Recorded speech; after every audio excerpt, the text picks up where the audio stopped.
ચીકુમાંથી આ બનાવશો એટલે કોઈ પણ તમારા ફેન થઈ જશે, મારી ગેરંટી છે. બહારના મોંઘા થીક શેક આપણે પીવા જતા હોય છે એના કરતાં ઓછા ખર્ચમાં આખા ફેમિલી માટે તમે આ રીતે ઘરે જ ચીકુમાંથી થીક શેક કે ચીકુ મિલ્કશેક કે પછી ચીકુ મસ્તાની, આને તમે કોઈ પણ નામ આપી શકો. તો ચાલો આપણે રેસીપી બનાવવા માટે શરૂઆત કરીએ. મેં અહીંયા સાફ કરી લીધા છે, ચીકુને ધોઈ છાલ કાઢી એને ટુકડા કરી લીધા છે મોટા, એનામાંથી બી કાઢી લીધા છે અને ચીકુ મેં 250 ગ્રામ લીધા છે.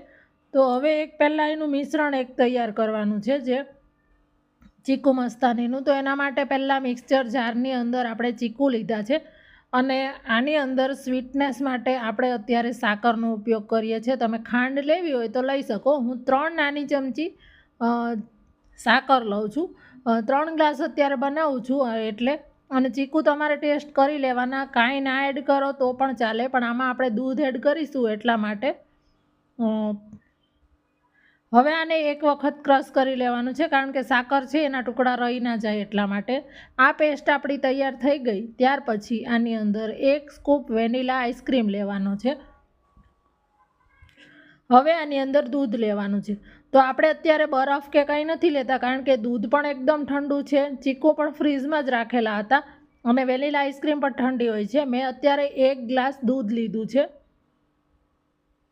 દૂધને બધું જ એડ કર્યા પછી ફરીથી આને ચર્ન કરી ક્રશ કરી લેવાનું છે. અને હવે આપણે ચીકુ મસ્તાનીને એસેમ્બલ કરીએ. તો સૌથી પહેલાં ગ્લાસની અંદર આ રીતે ટોલ ગ્લાસ લેવાના અને એની અંદર નીચે ડ્રાયફ્રૂટ લેવાના. તો મનપસંદ ડ્રાયફ્રૂટ લઈ શકો છો. અત્યારે હું કાજુના ટુકડા અને બદામના ટુકડા લઉં છું, કે જેથી લાસ્ટ બાઇટ સુધી એકદમ સરસ ચાવવામાં આવશે ચંક્સ એટલે. અને નીચે પણ એક ચમચી જેટલી વેનીલા આઈસ્ક્રીમ લેવાની છે. ત્યાર પછી એની અંદર ચીકુના ટુકડા લેવાના છે. આ બેઝમાં આટલું એડ કર્યા પછી આની અંદર હવે આપણે જે બનાવેલો શેક છે, જે થીક શેક, એ લઈ લેવાનો છે. 3 ગ્લાસની અંદર થોડું થોડું ઉપરથી થોડી જગ્યા રાખવાની. હજી આપણે ઉપરથી પણ બીજી વસ્તુ એડ કરવાના છે એટલા માટે.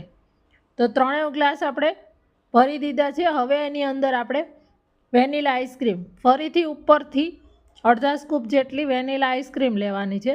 વેનીલા આઈસ્ક્રીમ લેવાથી નાના બાળકો પણ ખાઈ લેશે, મોટા પણ ખાઈ લેશે અને એટલો ટેસ્ટમાં જોરદાર લાગે છે આ. જો હવે ઉપરથી આપણે ફરીથી ચીકુના ટુકડા લીધા છે. ચીકુના ચંક્સ, ડ્રાયફ્રૂટ બધું 1 સ્પૂનમાં આવશે ને બાઈટમાં, એટલે બહુ મસ્ત ટેસ્ટ લાગશે. ફરીથી બદામ લેવાની છે, કાજુ લેવાના છે, એના ટુકડા લીધા છે. અહીંયા તમને ગમે તો પિસ્તા લેવા હોય તો લઈ શકો છો, કિસમિસ તમને ગમે તો એ પણ લઈ શકો છો. ઇવન ચોકલેટ ચિપ્સ લેવી હોય તો તમે એ પણ લઈ શકો છો. જો ગમતી હોય તો તમે ચોકલેટ ચિપ્સ કે ચોકલેટના એના ટુકડા કરીને એ પણ લઈ શકો છો. તો જો આપણી આ મસ્ત એવું ચીકુ થીક શેક કે ચીકુ મસ્તાની બનીને તૈયાર થઈ ગયો છે. રેસીપી તમને ગમે તો ચોક્કસથી શેર કરવાનું ના ભૂલતા. તમે યુટ્યુબમાં જોતા હોય તો સબસ્ક્રાઈબ કરી દેજો, અને જો તમે ફેસબુકમાં જોતા હોય તો પેજને ફોલો કરી દેવાનું ના ભૂલતા. અને રેસીપીને વધારેમાં વધારે શેર જરૂરથી કરજો. જો હવે આના રિવ્યૂ પણ બતાડીશ કે મારા ઘરમાં કેવી લાગી. રેગ્યુલર હું મેંગો મસ્તાની બનાવું છું, જે બધાને ખૂબ જ ભાવે છે. આજે મેં ચીકુમાંથી આ અલગ ટ્રાય કર્યું છે અને એના રિવ્યૂ હું તમને બતાડીશ કેવી લાગી એ. સાંજે કોઈને આ પીધા પછી ભૂખ નથી લાગી, એટલો આ 1 ગ્લાસ ફૂલ થઈ જાય છે. અને આ બહાર આપણે પીવા જઈએ તો ખૂબ જ કોસ્ટલી પડે છે. એના કરતાં આપણે ઘરે આ રીતે બનાવી દઈએ તો ઘરે ક્લીન અને ઓછા ખર્ચમાં આપણે આસાનીથી બનાવી શકીએ છીએ. બહાર આપણે પીવા જતા હોય તો 1 ગ્લાસ 100 થી 150 રૂપિયાના એક થીક શેકનો 1 ગ્લાસ મળતો હોય છે. એના કરતાં શાંતિથી ઘરે બનાવીને આ એન્જોય કરી શકીએ છીએ આપણે.